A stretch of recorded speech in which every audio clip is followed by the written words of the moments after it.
Hey, welcome back everybody to the show. You may be wondering what I'm doing. Well, I'm sitting here in my office. Got a few spare moments and looking at some literature. And I just came across this in my collection, but they were talking about the differences between a 22 and a D4. I don't know if you saw our last episode or not, but we highlighted the 22 in our Spotlight series. And it just so happens here's a look for these extra values. Caterpillar had just hundreds of thousands of different promotional flyers that they put out to advertise and promote their product. And they always have really cool pictures. And this one just happens to have a lot of 22s and D4s and early RD6s talked about. There's all kinds of shapes and sizes of literature. Here's one for pulling power, and this is dates back to, I'm going to say late 20s, early 30s. This focuses on high crop tin, but there's just slew of things. And the good thing about this literature, you can have it in your hand and look at it, and it's really cool, and you can collect it. But the other thing that's really cool is I'm willing to share copies of all of these. Not printed copies, but digital copies. And if these aren't online yet, they will be in the future. It's a big task to have a digital archive of information, but SEFILMS, with the help of myself and my two sons, Silas and Eli, we're working at putting that online. And you may wonder, where can I get that? Well, it's SEFILMS.com. SEFILMS.com. And there's all kinds of things on there, like a serial number registry. For you longtime Caterpillar collectors, you've seen that on my website for my business for a number of years. We're merging that over to SEFILMS so it's in the same place as the digital archives. And also coming soon is a merch side of the store, or website, should I say.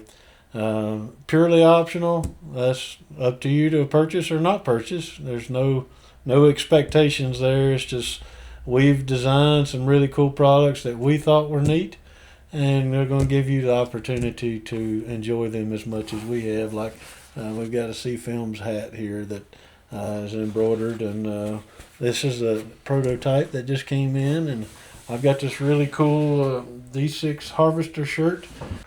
But that's just the beginning. And one thing really neat about this digital archive is when you work into working on projects like our DW6, you need books. Sometimes you need books, especially if you order parts, because not every part that you take off will have a part number stamped in it. It may or may not be legible. Who knows? May be deteriorated beyond being able to read the actual part number. So like our DW6, even though it is a wheeled tractor, they made less than 300 or so you've got to have parts book in first case. And it helps to know your serial number tractor, because Caterpillar was constantly making changes. And so like on this particular book, it covers 9U13263 to 9U29764. And that's the range that our particular tractor is. And they've got them from 9U1 up to the last number made. So when you're doing research and whatnot, be sure you've got the right book that matches your serial number tractor. Another key note to observe is sometimes people changed engines or transmissions. It may not be original to the numbers matching tractor. So if they put a more modern engine in your older chassis, you need to be sure and have the book that correlates with that serial number, whether it be the transmission, the undercarriage is pretty much universal, and then the motor changes. So you'll look inside your books, and for instance, let's go to something up front here would be like governors changed a lot in different serial number ranges. Like here's one for serial number range 13263 to 17697. Well, that doesn't fall within the year range of our particular unit. So we have to go to where it says a little bit higher number. Here we go, several pages in.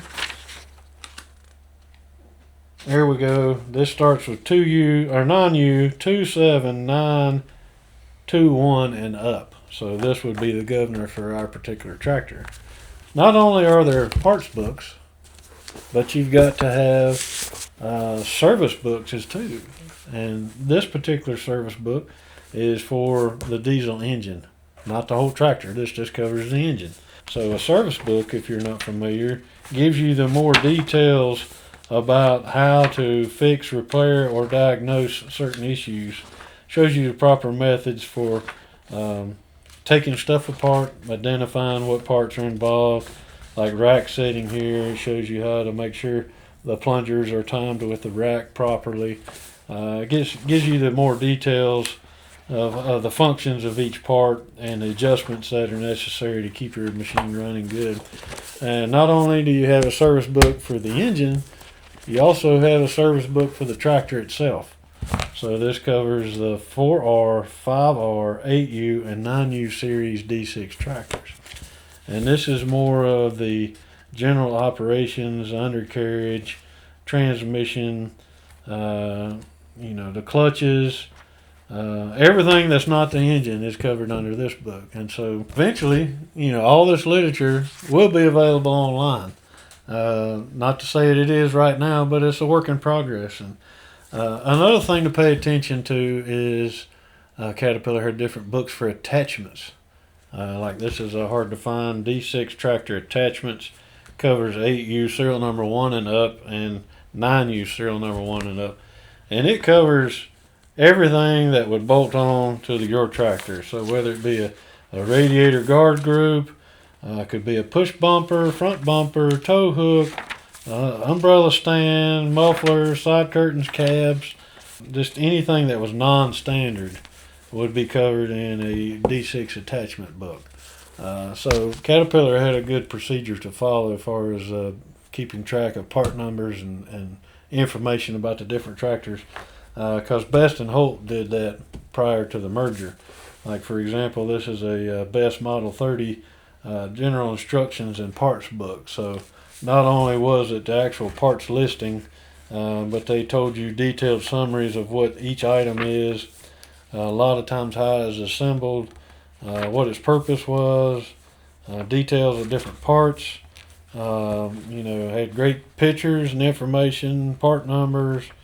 It's kind of an all-in-one book, and Hope did a very similar thing. So here's a early 10-ton book. They just call it the care and operation of a 10-ton. So not only does it cover how to make repairs, it covers part numbers, breakdowns on like carburetor settings, that type of thing. Also included service bulletins. Cat did that as well. They were always making changes. Like I say, it was hard to keep up with the different changes that they would do, and that are available. You can buy it either through eBay or some collector, maybe getting rid of some literature. I don't think Amazon has anything like that, but through the private sector, you can purchase literature. But if you have information or publications or documents or any type of literature that you would think that would be helpful to another person that you're willing to share, we certainly can't pay you for it, but we'll give you an opportunity or a location to share the information. So you can contact us through our website, and we can start a dialogue about what you'd like to do then. But to my knowledge right now, there's not a digital library that will be of this magnitude. We're not trying to compete with anybody. This is just something we wanted to do, and this is how we're going to do it. And hopefully you're able to take advantage of it and enjoy it. And like I say, there's a serial number registry. There's several tens of thousands of names and numbers listed on there. That's a really good tool that I found in the past, if someone buys a tractor and they know the serial number but don't know the history, right now that's the only place that I know of that you can go and look and see who may previously owned your tractor. Caterpillar does not maintain an archive of old tractors and their serial numbers and where they're located. So right now the registry is the only resource that I'm aware of at the moment. But that's not to say there's something out there, but we're not aware of it. So primarily, like most of your tractor models, D2, D4, D6s, these are the type of books that you need.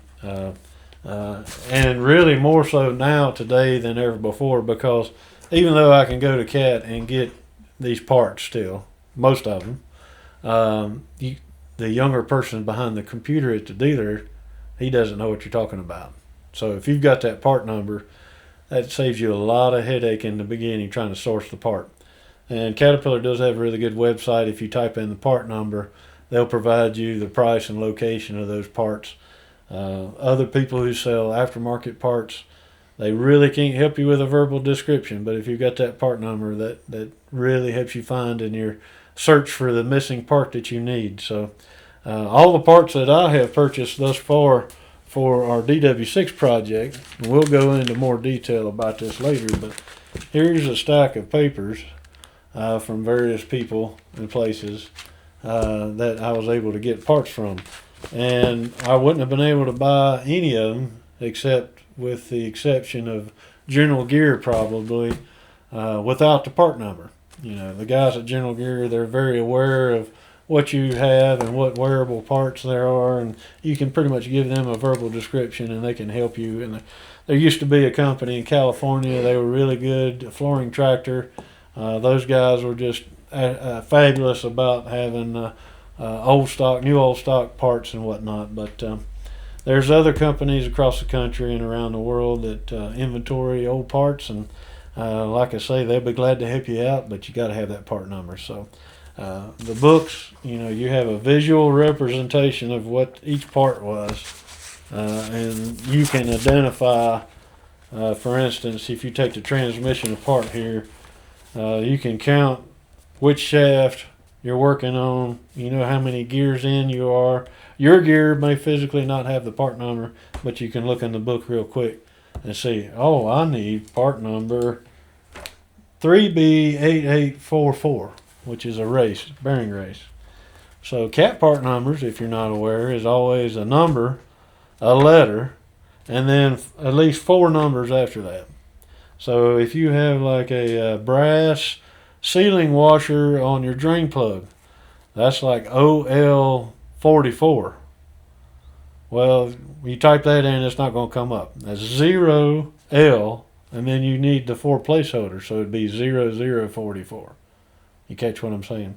So if you have part number, say 3B123, you won't find it. You have to put 3B0123. So there's a little tip to help you find or locate parts. A lot of these databases online, you've got to have those placeholders. So it may not show 0 in the parts book, but if there's not 4 digits there at least, you've got to put a 0 in its place, and then usually the part pops right up. So if you go to SEFILMS.com, this will be the home page that you see. Before you, there's a couple different categories here. We've got equipment listing, so Caterpillar tractor history.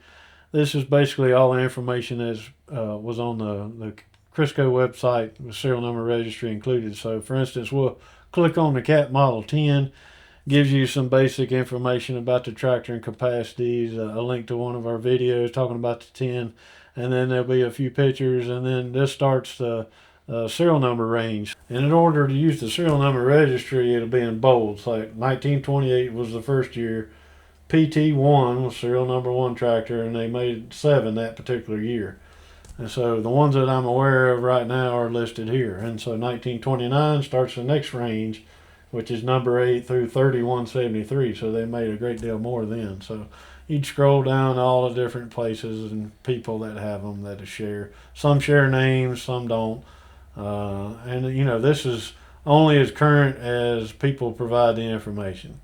So for instance, if somebody passes, they may still be listed as the owner. Well, I don't know who the new owner is unless you reach out and contact me and we make changes. But The different ranges are in bold, like I say. Unknown serial numbers.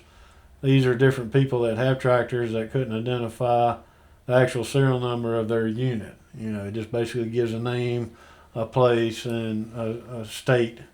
And then as you get into the more other models, they'll have a little more information about like rope start, side tank, cable control, has a Laterno headache rack, 8-foot straight blade. So you can get as descriptive or undescripted as you wanted. So like this particular RD4 model series, you got RD4, and the serial number ranges are 4G1 through 4G3662. That's for 1936. And then in some cases you'll see like a W or an SP. All right, what the W means is wide gauge. SP means special parts. So special parts could be anything from a lighting package to a different gear in the transmission to different type seat, whatever or special order was done to that tractor when they purchased it. So you see that a lot in different models. But you got terracer and graders. Like here's Russell models. Caterpillar got in the grading business when they purchased Russell in 1928. I've tried to do a really good job of having at least a photo and a name of each model listed. They're pretty basic, crude design, and then they get into the more modern looking style graders down here that Caterpillar carried over. So here's a Russell Super Mogul grader, and then when Cat took it over, they just did away with Russell and had Caterpillar Super Mogul. So other than the name, the condition or physical aspects of the grader didn't change until the motor grader series, and then they got more involved in doing that type of thing. But here's elevating graders. We're going to add specifications later, but gives you the serial number ranges of those models, some basic information, and then we get into the, like I was talking about earlier, Caterpillar Super Mogul. Some basic information, where it was made. Some were made in Minneapolis, where Russell was, and then later manufacturing went to Peoria. So there's a great big list of those types of things, and then you've got all kinds of links. This goes to Eisman magnetos, paint colors and codes, Nebraska text, truck related videos, and that type of thing. Here's our contact form if you would like to reach out to us. Pretty basic. So we'll go back, and in the archive, so here's a list of different publications that are posted already. You click on each icon there, and it'll open up all the pages related to that particular document, and gives you the option to peruse the library. But then if you go back to our homepage, coming soon, there'll be a store link right here where you can access hats and t-shirts if you feel the need to purchase one. And then, of course, there's a link to our video series, and then another link about who we are and what we do and the fun that we get to have. So, and of course, a link direct to our YouTube account. So that's a quick, brief review of the SEFILMS website and the many things hopefully to come in the near future. And may have rambled on a little bit in this episode, but really like literature and looking how things were done way back when, as so much was accomplished with so little. All the engineering involved in building tractors was so much different back then. Now you can 3D print your tractor if you wanted, but literature is easy to collect because it doesn't cost much to ship like a tractor. You can get a piece of literature shipped for a few dollars versus a tractor from coast to coast in the U.S. You're looking at $3,000 to $8,000. So. Just because you don't own an actual piece of Caterpillar equipment doesn't mean you can't be a fan of Caterpillar. So as you can see behind me, we've got models and signs and literature, of course, and basically anything with Cat we're interested in. So I hope you enjoyed this. We're able to share our passion with you guys. And if you have any questions or comments, feel free to share with us. We'll be glad to respond as quick as we can to them. And thanks for tuning in, and we'll see you next time.